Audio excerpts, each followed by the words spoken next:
Popüler adıyla Pascal kumarı denilen bir teori ki aslında bu baktığımızda teoriyi aşağılamak ve küçük düşürmek için verilmiş bir isim. Pascal kumarı. Peki nedir Pascal'ın kumarı? Hızlıca bakalım. Tanrı'nın var olması olasıdır. Tanrı'nın var olmaması da olasıdır. Eğer bir kimse Tanrı'nın varlığına inanıyorsa bundan sonsuz kazançlı çıkacaktır ve çok az kaybı olacaktır. Eğer bir kimse Tanrı'nın varlığına inanmıyorsa bundan sonsuz zararlı çıkacaktır ve çok az kazancı olacaktır. Sonsuz kazançlı ve çok az kayıplı olmak, sonsuz zararlı ve az kazançlı olmaktan daha iyidir. Bu sebeple Tanrı'ya inanmak, Tanrı'ya inanmamaktan daha iyidir. Eğer bir yol diğer yoldan daha iyi ise, iyi olan yolu seçmek akılcıdır. Bu sebeple Tanrı'ya inanmak, Tanrı'ya inanmamaktan daha akılcıdır. Kilisenin İncil ve Tanrı inancını pekiştirmek için matematikçi Blaise Pascal'a söyletildiği öne sürülen bu teori aslında daha da eskilere, İslam tarihine kadar gitmektedir ve çok büyük ihtimalle kilise tarafından İslam literatüründen kopya çekilmiştir. Bahis orijinalinde Pascal'a değil, Hz. Ali'ye ait olduğu rivayet edilmektedir. Rivayetin temelde 3 farklı varyasyonu bulunmaktadır. Hz. Ali'nin bir hekimle konuştuğu varyasyon, bir kafir ile konuştuğu varyasyon ve komşusu ile konuştuğu varyasyon. 3 varyasyonda da sohbet, Hz. Ali'ye söylenen ahiret yok, dirilme yok, cennet cehennem yok.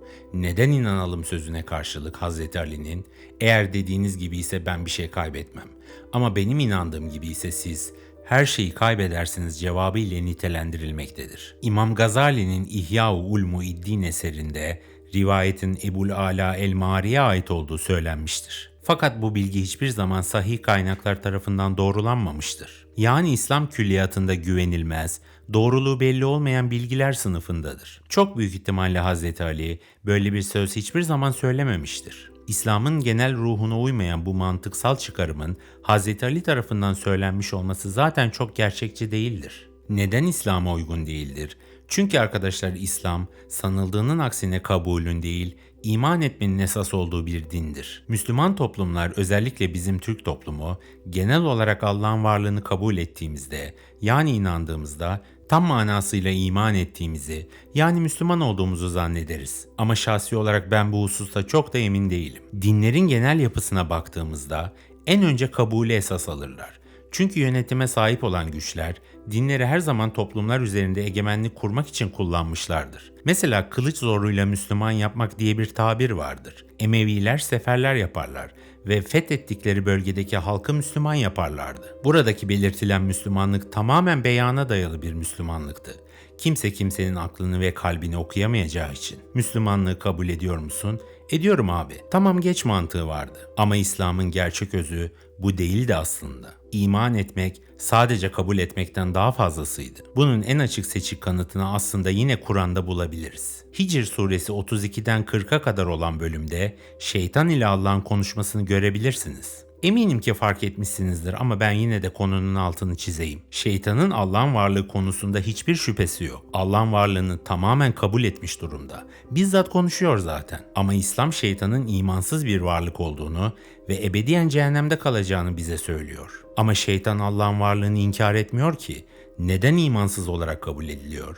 Neden ebediyen cehennemde kalıyor? Demek ki arkadaşlar buradan da anlaşıldığı üzere Allah'ın varlığını inkar etmemek, kurtuluş için yeterli değil İslam'a göre. Şimdi diyeceksiniz ki şeytan inanmıyor, biliyor. İnanmak ile bilmek farklı şeyler. Aslında değil sevgili dostum. O mantıkla gidersen o zaman peygamberler de biliyor. Çünkü peygamberler de Allah ile konuşuyorlar. O zaman onlarınki de inanç değil, iman değil. Şeytanın Allah'ın varlığını inkar etmediği için belki bir süre cehennemde kalacağını, günahlarının cezasını ödedikten sonra şeytanın da cehennemden çıkacağını düşünen insanlar olabilir. Hemen o konuya da gelelim. Önemli bir konu bu çünkü. Eğer Allah'a inancın varsa günahlarının bedelini cehennemde ödeyip bedel ödendikten sonra cennete transfer olma inancı ki bizim toplumda yaygın, çok sevdiğimiz bir inançtır. Kur'an'da böyle bir şey yoktur arkadaşlar. Hatta tam tersi bu anlayışa bir eleştiri vardır. Şimdi size Bakara suresi 80, 81 ve 82. ayeti okuyayım. Bir de dediler ki bize ateş sayılı birkaç günden başka asla dokunmayacaktır. Sen de onlara de ki siz bunun için Allah'tan söz mü aldınız? Eğer böyle ise Allah verdiği sözden dönmez. Yoksa siz Allah'a karşı bilemeyeceğiniz şeyleri mi söylüyorsunuz? Evet, kim bir günah işlemiş de günahları kendisini her yandan kuşatmış ise İşte öyleleri cehennem ehlidirler ve orada ebedi kalıcıdırlar. İman edip yararlı işler yapanlar ise cennet ehlidirler.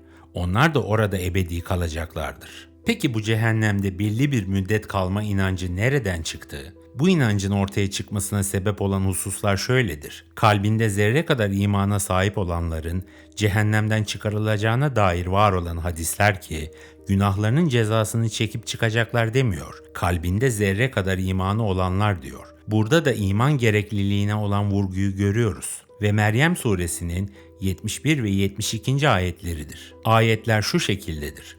İçinizden hiçbiriniz istisna edilmemek suretiyle mutlaka herkes cehenneme varacaktır. Bu Rabbinin katında kesinleşmiş bir hükümdür. Sonra Allah'tan korkup sakınanları kurtaracağız ve zalimleri toptan cehennemde bırakacağız. Fakat önemli belirtelim ki bu ayetler yüzyıllardır din alimleri tarafından tartışılmış ve haklarında farklı açıklamalar yapılmıştır. Kur'an'daki ayetler din alimleri tarafından iki genel gruba ayrılmıştır. Muhkem ayetler ve müteşabih ayetler diye. Muhkem ayetler anlamı kolaylıkla anlaşılabilen açık ayetler iken müteşabih ayetler ise manası kapalı olan ve anlaşılması için incelemeye, araştırmaya ihtiyaç duyulan yoruma açık ayetlerdir. Bu ayetler müteşabih ayetler sınıfına girerler.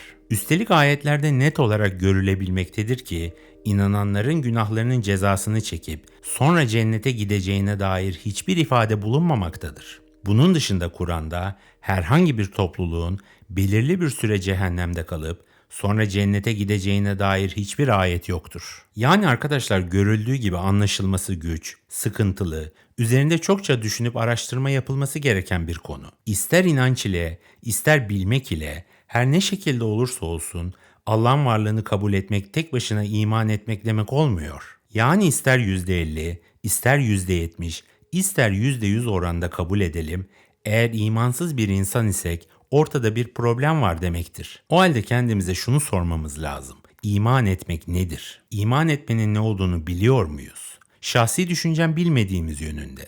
Ya biliyorduk unutturuldu ya da hiçbir zaman tam olarak ne olduğunu anlayamadık. Dolayısıyla ya varsa teorisi İslam'a uygun değil. Çünkü İslam için Allah'ın varlığını kabul etmek sadece bir aşama. Onun dışında İslam inananlardan bir de iman etmelerini istiyor. Ve biz ne yazık ki henüz bu kavramın sırlarını çözmüş değiliz.